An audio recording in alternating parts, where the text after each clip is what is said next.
Hi friends, இன்னைக்கு night dinner vlog தான் பார்க்க போறோங்க. தேங்காய் சட்னி செய்ய போறோம். ஸோ தேங்காய் ஒரு அரை முடி தேங்காய் தோண்டியிருக்கேன்.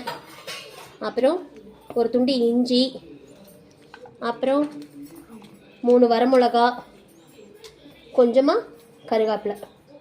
ஓகேங்களா? அப்புறம் தேவையான உப்பு கொஞ்சமாக சேர்த்து ஃபஸ்ட்டு இதை நல்லா அரைச்சிக்கோங்க.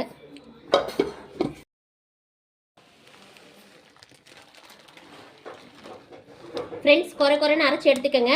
இப்போ தேவையான பொட்டுக்கலை,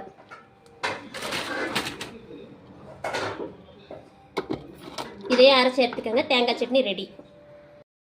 இப்போ கொஞ்சம் தண்ணி ஊற்றிக்கங்க. தண்ணி ஊற்றி அரைச்சிக்கோங்க.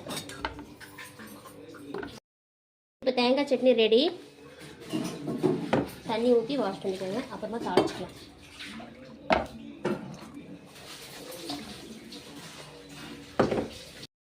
இப்போ தக்காளி சட்னி தான் செய்கிறேங்க. இது 10 தக்காளி சட்னி. சின்ன வெங்காயம் ஒரு 20 பல்லுங்க, அப்புறம் 3 பச்சை மிளகா, கருவேப்பிலை, 3 தக்காளி கட் பண்ணி வச்சுருக்கேன்.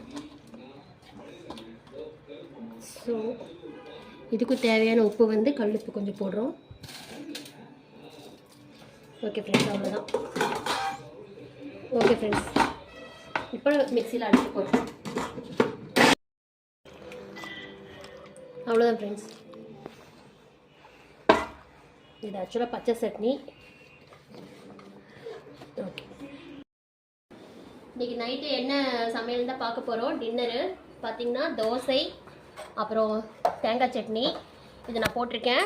அதே மாதிரி பச்சை தக்காளி வெங்காய சட்னி. ஓகேங்களா? வேணும்னா தேங்காய் ஊற்றிக்கங்க. நான் வந்து இதில் சேர்க்கலை, காரம் கம்மியாக தான் இருக்குது. இன்கேஸ் வேணும்னா நீங்கள் சேர்த்திக்கலாம். வாங்க ஃப்ரெண்ட்ஸ், சாப்பிட்லாம். இது வந்து பார்த்திங்கன்னா புடலங்காய் கூட்டு மார்னிங் எடுத்தது. ஓகேங்களா? வாங்க ஃப்ரெண்ட்ஸ், எல்லோரும் சாப்பிட்லாம். பாய்.